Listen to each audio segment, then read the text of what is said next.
Hi, everyone.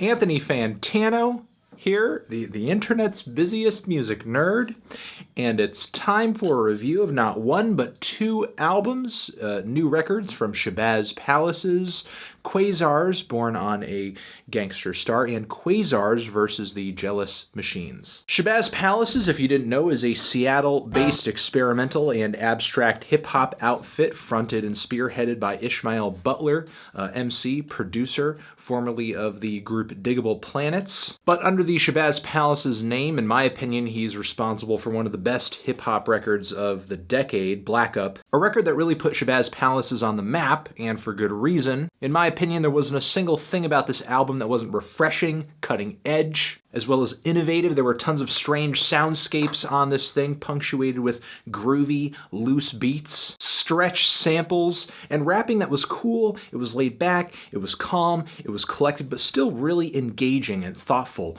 riddle-like. Very socially aware and lots of cultural satire packed into Ishmael Butler, aka Palacir Lazaro's, aka Butterflies, lyrics on this thing. So given how great that album was, there was really no reason, in my opinion, not to be excited for whatever Shabazz Palace's was going to bring next. That would be their record Lilith in Majesty in 2014. But honestly, in my opinion, this record felt like a more aimless version of its predecessor. More watered down, messier, especially with all of its disconnected songs that didn't really build on top of one another, all of its unnecessary interludes. It just felt like Shabazz Palace's didn't continue to grow what made the project so interesting in the first place.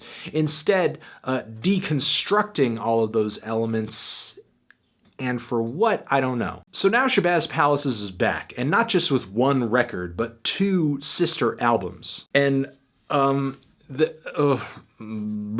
this was even a tougher listen than the group's sophomore record. I honestly don't know where to start. I mean, for one, the material that's here didn't really need to be spread across two discs. I mean, there's really only one decent disc of material on this thing. I mean, not only is there just not enough worthwhile music to pack both of these albums, but the narratives and concepts that allegedly fuel both of these records, they're barely there, strung together by a thread. Born on a Gangster Star is supposedly supposed to be like this introduction, almost a character portrait of this Quasar's figure. Meanwhile, the second of these two albums is supposed to be sort of a narrative playing out featuring this character. Yet, Born on a Gangster Star barely delivers much in the way of, a modus operandi. I just kind of feel like I'm listening to Palacir Lazaro rap over production that's slightly more space-centric than usual. It's almost like the space concept is being used to do as little as possible on the sonic side, just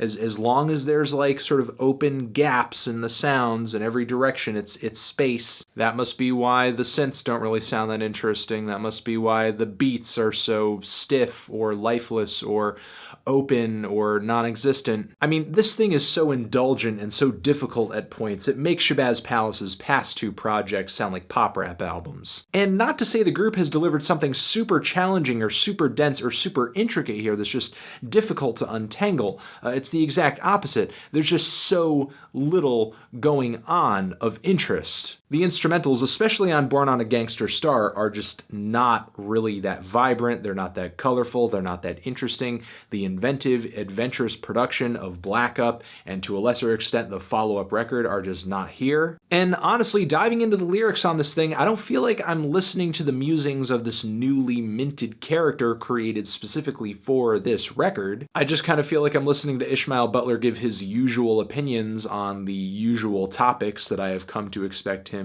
to usually approach on a Shabazz Palace's album. He's essentially playing himself over a series of very inconsistent and disjointed tracks, a couple of which are like mostly instrumental and almost horrendous, with just how awkwardly and clunkily the sounds come together. There's just so little in the way of gratifying material here, especially on this album.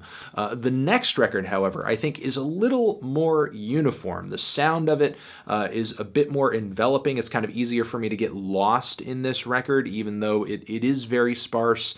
There isn't a whole lot in the way of colorful, interesting production, in my opinion, but it does have a vibe. It does have a strong aesthetic. aesthetic to it that is continually delivered throughout the entire project. But honestly, when I get into the substance of the record, especially the lyrics, I'm not really getting a lot, especially considering there's like supposed to be a narrative to this thing. I mean, there are numerous moments on this record where Ishmael sort of makes these overt pop culture references, like on the track Love in the Time of Kanye. And while these pop culture references, especially hip hop references, continually come up, it's like the record and the attitude of Shabazz Palaces are just too highfalutin to say anything really down to earth or obviously critical, at least not in a way that doesn't come off super judgmental, which this attitude is nothing new for Shabazz Palaces.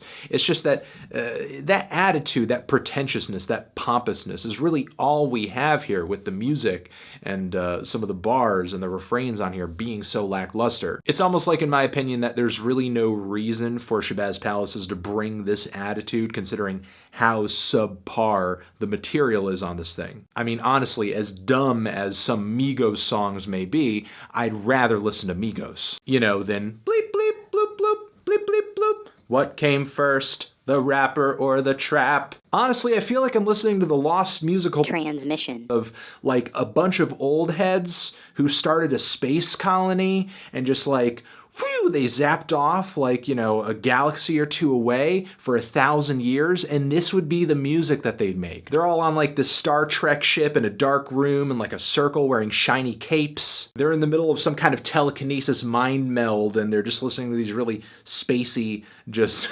lifeless beats, and just, that ain't cool.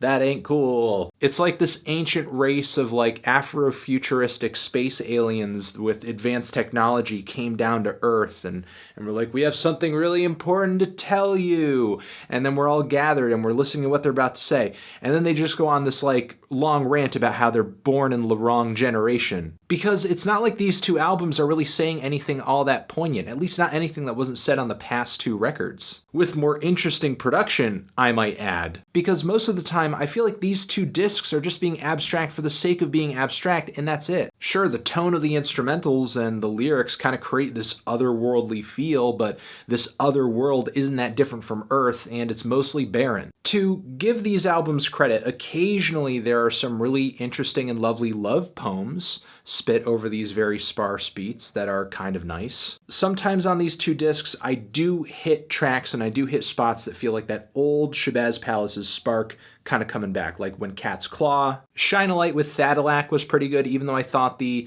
somewhat jazzy sample on the instrumental left the beat feeling kind of plain. The song 30 Clip Extension might be my favorite song in the entirety of these two discs.